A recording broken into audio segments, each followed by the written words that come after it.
Concerning the American Revolution, neither the American Revolution nor the French Revolution was the direct result of John Locke's writings. In both cases, a variety of social, economic, and religious factors combined with philosophical and political issues to lead to revolution. The 13th British colonies that eventually became the United States were settled during the 17th century, a turbulent time for England. Perhaps because it was preoccupied with problems at home, the British government generally left the colonists to look after their own affairs during the 17th century. This continuation continued throughout the first half of the 18th century, a relatively stable period in English politics. The colonies had governors appointed by the crown, but they also had their own legislatures and raised their own taxes. The colonists consequently took it for granted that they enjoyed all the rights of Englishmen, including the right to constitutional self-government through elected representatives. But in the year 1763, at the end of the French and Indian War, also known as the 7 Years' War, the British government began to levy taxes on the colonists in order to pay for the war and the defense of the colonies. The colonists objected that this violated their rights as Englishmen. Parliament had no right to tax the American colonies. They argued as long as the colonists elected no representatives to Parliament. For Parliament to tax them when they had no voice in the matter was tantamount to taking their property without their consent. Indeed, the colonists' position was quite simple: no taxation without representation. Parliament's response was to point out that the colonists were in exactly the same situation as most of the people of England, where only a small minority enjoyed the actual right to vote at the time.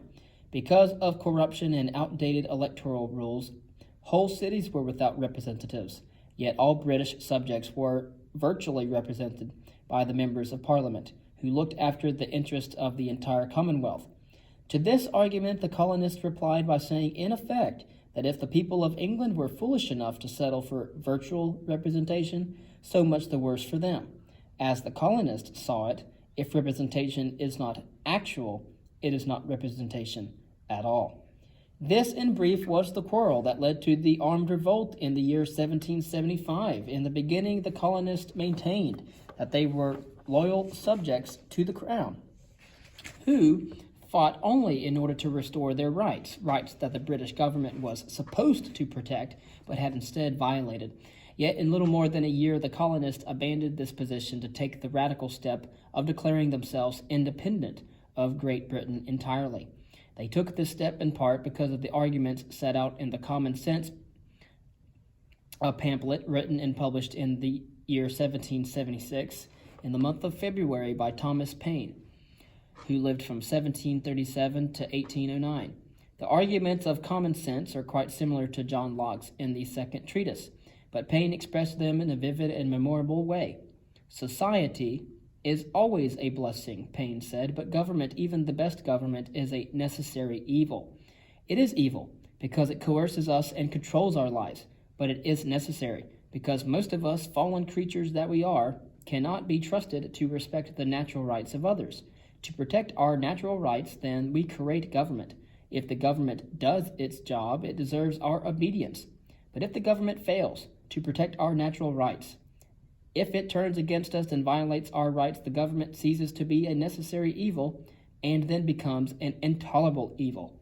When this happens, Paine concluded, the people have every right to overthrow their government and replace it with one that will respect their rights. The American colonies, said Paine, should never sever their ties with Great Britain and establish themselves as an independent, self-governing state. If it is to be truly self-governing, though, the new state must be a republic. Paine took this to mean that there must be no king, for he believed monarchy to be absolutely incompatible with individual liberty. And so we see that he is in stark contrast with Thomas Hobbes here. In this respect, he went beyond John Locke, who may have preferred to abolish monarchy, but did not say so in his second treatise. And within 6 months of the publication of Common Sense, the Continental Congress declared on the 2nd of July in 1776 that these united colonies are and of right ought to be free and independent states. 2 days later, the Congress adopted the Declaration of Independence, a document written principally by Thomas Jefferson, 1743 to 1826, our third president. The exact character of Thomas Jefferson's justification of the separation from Great Britain is a matter of some conjecture and dispute among scholars. But there is no doubt that the argument of the Declaration, as well as some of its striking phrases, closely resembles that of John Locke's, as historians such as myself have examined. Thus, we are told that certain truths are self-evident.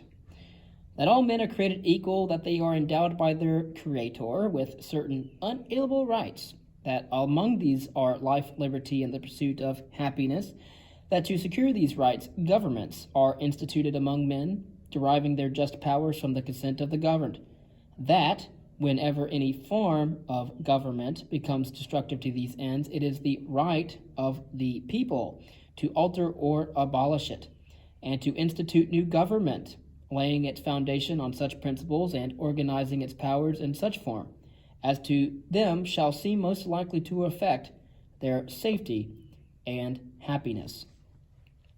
Following this preamble comes a long list of specific grievances submitted as evidence that the British government had indeed become destructive of these ends during the reign of Charles I, Charles III, for which government is created, and thereby entitling the colonists to alter or abolish the government and to institute a new government. The Declaration of Independence then employs a compressed version of the argument advanced by John Locke, Thomas Paine, and other early liberals. Two features of this argument deserve particular attention. The first is the claim that all men are created equal. This phrase caused some embarrassment when the Declaration was issued, for a number of colonists, American patriots, as well as pro-British Tories, pointed out that it was hypocritical for the slaveholding country to proclaim the equality of all mankind. In fact, Thomas Jefferson, a slave owner himself, included a sharp attack on the slave trade in his original draft of the Declaration. This section was removed by other members of Congress, however, while the claim that all men are created equal remained. This big embarrassment reveals a more general problem in the position of the early liberals. They spoke of a democratic language when they proclaimed that all men are naturally free and equal and that government rests on the consent of the people, yet they never explained whom they counted as men or the people. For instance, John Locke references to men and the people make him seem to be a Democrat. But Locke did not clearly advocate an extension of voting rights beyond the property holders who were allowed to vote in his day. He also held shares in a company engaged in the slave trade. And so John Locke and other early liberals simply took it for granted, moreover, that natural equality and the right to self-government did not include women. But by making these claims, however, early liberals provided an opening for those who could say, if all men are created equal, why isn't this or that group of men or women being treated as equals? By speaking the language of equality, in other words, they contributed perhaps unwittingly to the growth of democracy and the expansion of the franchise. A second feature of the Declaration that deserves particular attention is its defense of the rights and liberties of individuals against government. This defense is typical of early liberals who saw government as a continuing threat to individual libertas, but also shows the influence of classical republicanism with its constant warnings about the danger of corruption.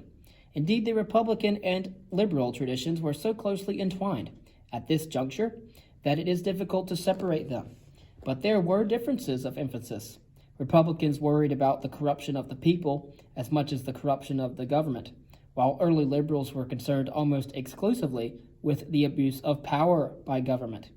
Freedom, as Republicans saw it, was largely a matter of governing oneself through political participation, and therefore closely connected with civic virtue. In the liberal view, however, freedom was more a matter of being free from interference by the government, and virtue something to be learned and practiced in someone's private life.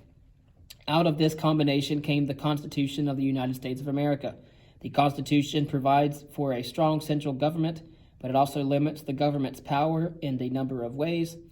In this respect, it is a Republican as well as a liberal framework of government, or for government rather, but it also makes no direct provision for the promotion of civic virtue. And so some of the founding fathers included George Washington and James Madison, as you might know, who urged the creation of a national university partly for this purpose. But their efforts failed. In this respect, the lack of concern for civic virtue suggests the specifically liberal element of the Constitution. The attempt to prevent the government from meddling in those areas of life, such as religion and the cultivation of character, that belong to the private domain. Drafted in the year 1787 and then ratified in the year 1788, the United States Constitution took effect in the year 1789. 2 years after the Bill of Rights was added, and these were momentous years for the United States, yet every bit as momentous elsewhere for the development of political ideologies. For in these years, a revolution began in France that was to prove at least as important in world affairs as the events taking shape in the United States. And one might argue that the French Revolution was more instrumental in its declaration than the actual American one. The American one got it on the way.